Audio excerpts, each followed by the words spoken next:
একবিংশ শতাব্দীর সর্বশ্রেষ্ঠ জনপ্রিয় বক্তা আলোচক আল্লামা শহীদ দেলওয়ার হোসেন সাঈদী রহমাতুল্লাহ আলাইহি। কথা বলতে হবে, ঠিক কিনা? বুকে হাত দিয়ে বলতে পারবেন তার চাইতে জনপ্রিয় কোনো আলেমের কিংবা রাজনীতিবিদের জন্ম হয়েছে বাংলাদেশে? হয় নাই।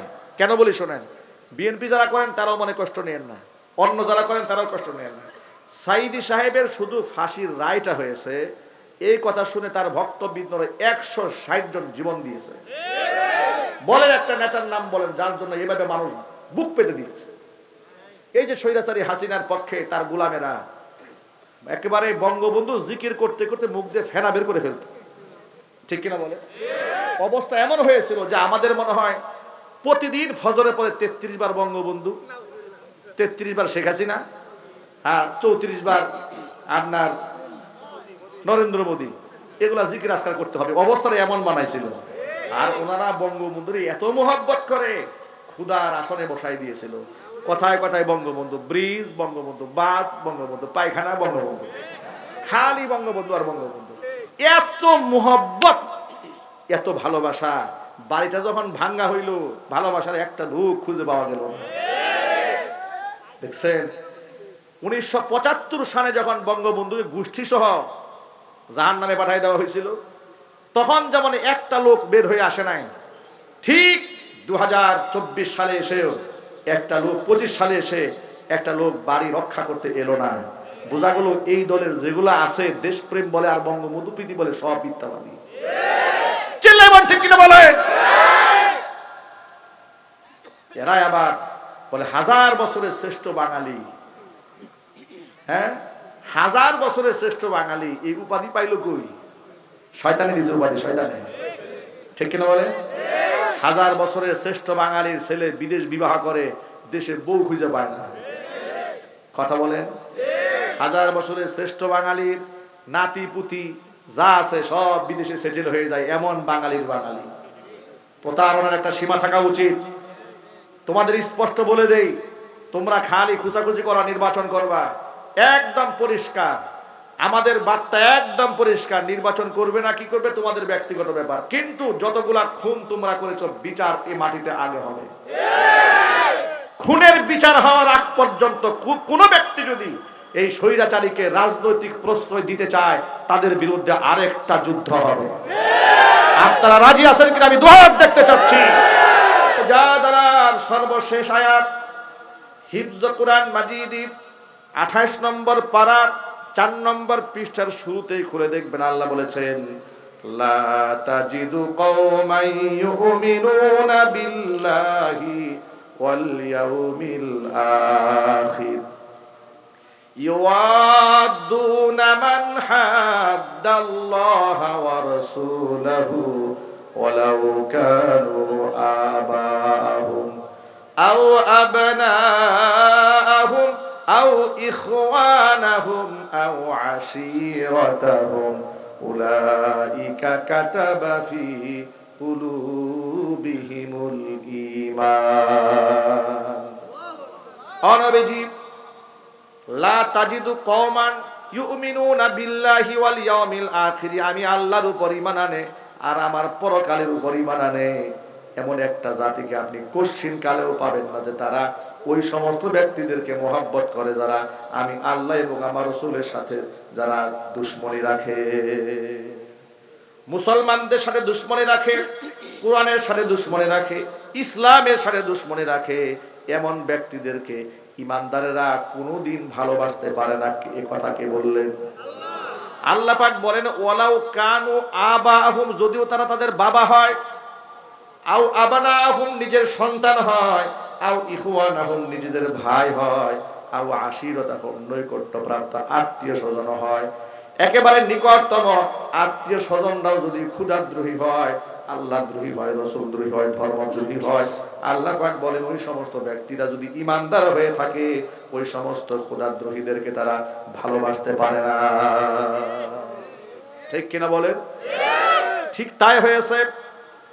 আমরা যখন দেখেছি তারা আমার ইসলামের দুশমন, কোরআনের দুশমন, মুসলমানের দুশমন, স্বাধীনতার দুশমন, তখন আমরা অন্তর থেকে কোরআনের আয়াত অনুযায়ী এদেরকে গ্রহণ করতে পারি নাই, বাধা দিয়েছি। নরেন্দ্র মোদীকে আসতে আমরা বাধা কেন দিলাম? 2021 সালে 2600 আলেমের নামে স্বৈরাচারী মামলা দিয়ে জেলখানায় ঢুকাই দিয়েছিল। 2021 সাল থেকে 24 সাল পর্যন্ত আমি বুটবাজার কেন্দ্রীয় মসজিদে নামাজ পড়াতে পারি না। কথা বলেন ঠিক কিনা বলেন? ওরা আমাকে মসজিদে ঢুকতে দেয় নাই, রেড অ্যালার্ট দিয়েছিল, ঢুকলে আমার গ্রেফতার করবে। যে বাড়িতে ভাড়া থেকেছি, বাড়িতে থাকতে দেয় নাই, বাড়িওয়ালাকে বলে দিয়েছে মাদারি সাহেবকে না করে দেবেন, উনি থাকতে পারবেন। কেন? আমার কথায় নাকি রেভলিউশন তৈরি হয়, বিপ্লব তৈরি হয়, আমার কথায় নাকি মানুষ উত্তেজিত হয়, মানুষ নাকি নারাই তাকবীর বলে, মানুষ নাকি আমার ডাকে লক্ষ লক্ষ মানুষ রাজপথে ঝাঁপিয়ে পড়ে, এই জন্য আমাকে ওরা গাজীপুরে থাকতে দেবে না, রেড অ্যালার্ট দিয়ে দিল। ভাইয়ের আমার, প্রতিবাদ জানালাম, আরেক জায়গায় প্রতিবাদ জানিয়েছি যখন দেখলাম বাংলাদেশের বিভিন্ন উপজেলাতে সরকারি টাকায় বঙ্গবন্ধুর ভাস্কর্যের নামে মূর্তি বানানো হচ্ছে। ঠিক কিনা বলেন? রাস্তায় রাস্তায় মূর্তি বানানো, এটা কি মুসলমানদের কাজ? প্রেসক্রিপশনটাই মুসলমানের না, এই প্রেসক্রিপশনটা ভারতের। কথা ঠিক কিনা বলেন? ওরা রাস্তায় রাস্তায় মূর্তি বানাচ্ছে। আমরা বললাম মৃত ব্যক্তিদের জন্য মূর্তি না বানিয়ে মৃত ব্যক্তির নামে মসজিদ বানান। আমার বয়ান এখন রেকর্ড আছে, ইউটিউবে সার্চ দিলে আমি কি বলেছিলাম ওই সময় আপনারা শুনতে পারবেন। আমি বললাম জুমার মসজিদে বুটবাজারে যে আপনারা মৃত ব্যক্তির নামে এই সমস্ত মূর্তি না বানিয়ে আপনারা মসজিদ বানান, এতিমখানা করেন, ইসালে সওয়াবের ব্যবস্থা হবে। ঠিক না ভাই?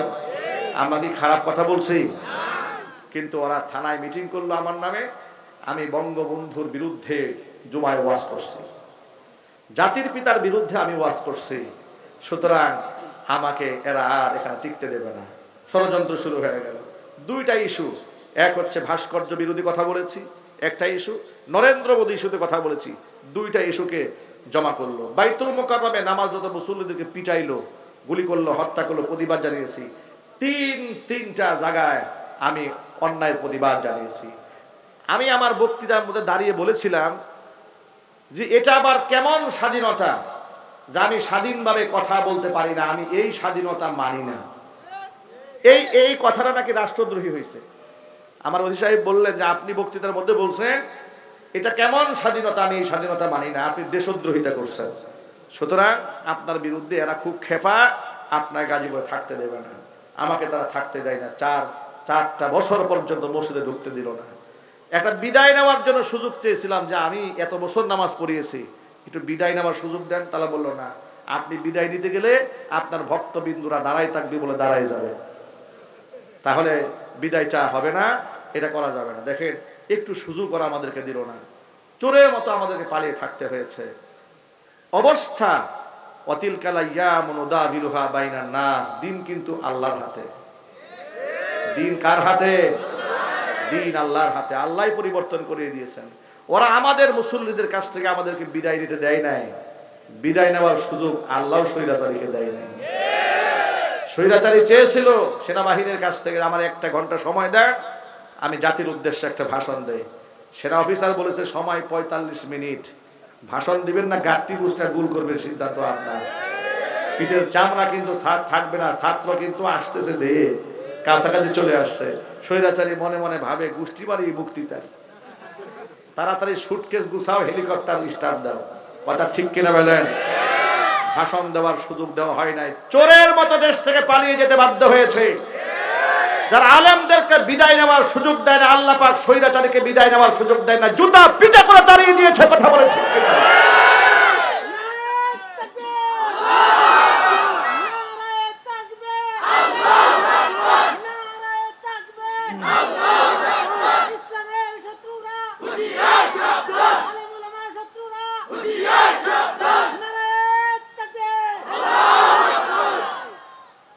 আলেমদেরকে তারা দুশমন বানিয়েছিল, যারা দাড়ি এবং টুপিওয়ালা তাদেরকে তারা দুশমন বানিয়েছিল। যার দরুন মুসলমানদের দেশে সবচাইতে বেশি নির্যাতিত হয়েছে আলেম ওলামা এবং দাড়ি টুপিওয়ালা মানুষগুলো। কত কষ্ট আলেমদেরকে দেওয়া হয়েছে। কথায় কথায় এদেরকে জঙ্গি, তালেবান, রাজাকার, আল বদর, আল শামস, ঠিক কিনা বলেন? কথায় কথায় এগুলা বানাইছে। আচ্ছা, স্বৈরাচার পালাইছে কয় মাস হয়েছে? 6 মাস হয়েছে। এই 7 মাসে কয়টা জঙ্গি বাংলাদেশে ধরা পড়েছে? তাহলে কি বোঝা গেল? বোঝা গেল জঙ্গি ওরা নিজেই। ঠিক কিনা বলেন? সব নাটক, নাটক সাজিয়ে এদেশের ইসলামকে দমাতে চেয়েছে। এই যে আমাদেরকে ওয়াজ করতে দেয় নাই, আজকে যদি দেশ স্বাধীন না হইতো, আপনারা কি মনে করেন টঙ্গীর টিলার গাদিতে আবার আমার ওয়াজ করতে দিত? তো কল্পনার বাহিরে। আমি তো গাজীপুর মহানগরে ছেড়ে দিয়েছিলাম 4 বছর আগে, যে ওরা আমাকে আর এখানে ওয়াজ করতে দেবে না, ওরা আমাকে ঢুকতেই দেবে না, স্বৈরাচারের নাতিপুতিরা, মোদির গুলামেরা ঢুকতেই দেবে না। কিন্তু আল্লাহ পাকের ইচ্ছা, আল্লাহ পাক এদেরকে এমন অপমানিত করেছে যে পৃথিবীর ইতিহাসে এমন নিকৃষ্ট পতন পৃথিবীর কোন স্বৈরাচারের হয় না। এরপরে এরা বড় বড় কথা বলে, মাঝে মাঝে দিকে আবার রেকর্ড ছাড়ে। আচ্ছা, এর কি কোনো শরম নাই? আপনাদেরকে একটা গল্প শোনায়, কষ্ট হচ্ছে? লোকমান হাকিমের নাম শুনছেন? কোরআন শরীফে তার নাম আছে, তার নামে একটা সূরা আছে 21 নম্বর পারায়, ঠিক না ভাই? তিনি কোনো নবীও ছিলেন না, রাসূলও ছিলেন না, কিন্তু এমন একজন বিজ্ঞ ব্যক্তি ছিলেন, এমন একজন আধ্যাত্মিক ব্যক্তি ছিলেন, আল্লাহওয়ালা ব্যক্তি ছিলেন, যে তার কথাগুলাকে কোট করে বিশ্ববাসীর হেদায়েতের জন্য আল্লাহ কোরআন মাজিদের মধ্যে ঢুকিয়ে দিয়েছেন। সুবহানাল্লাহ। লোকমান হাকিম তিনি একটা কথা বলেছেন। তিনি তো কৃতদাস ছিলেন, গোলাম ছিলেন। তো তার যে মনিব, তার মনিব লোকমান হাকিমের অ্যাটিটিউড, এর কথাবার্তা, ভাব ভঙ্গিমা দেখে বুঝতে পারতেন যে লোকটা খুব জ্ঞানী মানুষ। কি জ্ঞানী মানুষ বোঝা যায় না দেখলে ভাই? চাল চলন, উঠা বসা, কথাবার্তা বলা, কথার গভীরতা দেখে বোঝা যায় যে লোকটার মধ্যে জ্ঞান আছে। লোকমান হাকিম তার জ্ঞানের গভীরতা বুঝবার জন্য লোকমান হাকিমের মনিব লোকমান হাকিমকে একদিন ডেকে বলছে, লোকমান, তুমি আজকে একটা ছাগল জবাই করবে, ছাগল বা খাসি এটা জবাই করবে। জবাই করার পরে এই খাসির সবচাইতে উৎকৃষ্ট মানের 2টা অঙ্গ কেটে আমার সামনে হাজির করবে। লোকমান হাকিম খাসিটা জবাই করলেন। খাসি জবাই করে গোটা দেহের সবচাইতে উৎকৃষ্ট 2টা অঙ্গ কেটে পেয়ালার মধ্যে এনে মনিবের সামনে হাজির করলেন। মনিব তাকায় দেখে উৎকৃষ্ট অঙ্গ বলতে বুঝিয়েছে তার হৃৎপিণ্ড এবং জিহ্বা। জিহ্বা আর হৃৎপিণ্ড, কল্ব, এইটা 2টা জিনিস কেটে লোকমান হাকিম মনিবের সামনে হাজির করেছে। তিনি বললেন, গোটা দেহের মধ্যে এর চাইতে দামি আর অঙ্গ নাই। সুবহানাল্লাহ বলেন। তিনি বলে, এই 2টা অঙ্গ ঠিক হয়ে গেলে গোটা দেহ ঠিক হয়ে যায়, আর গোটা দেহটা সম্মানিত হয় 2টা অঙ্গের কারণে। কিছুদিন পরে আবার লোকমান হাকিমকে মনিব ডাকলেন, লোকমান শোনো, তুমি আজকে আরেকটা খাসি জবাই করবে, এবার সবচাইতে নিকৃষ্ট অঙ্গ 2টা কেটে আমার সামনে হাজির করবে। লোকমান হাকিম নিকৃষ্ট 2টা অঙ্গ কেটে মনিবের সামনে হাজির করে দিলেন। মনিব তাকায় দেখে উৎকৃষ্ট অঙ্গের কথা বলার কারণে যে 2টা অঙ্গ কেটে এনেছিলেন, নিকৃষ্ট অঙ্গের কথা বলার পরে লোকমান হাকিম সেই 2টা অঙ্গ কেটে হাজির করেছে। জিজ্ঞেস করে, লোকমান ব্যাপারটা কি? দামি অঙ্গের কথা বললাম, তুমি জিহ্বার হৃৎপিণ্ড নিয়ে এসেছিলে।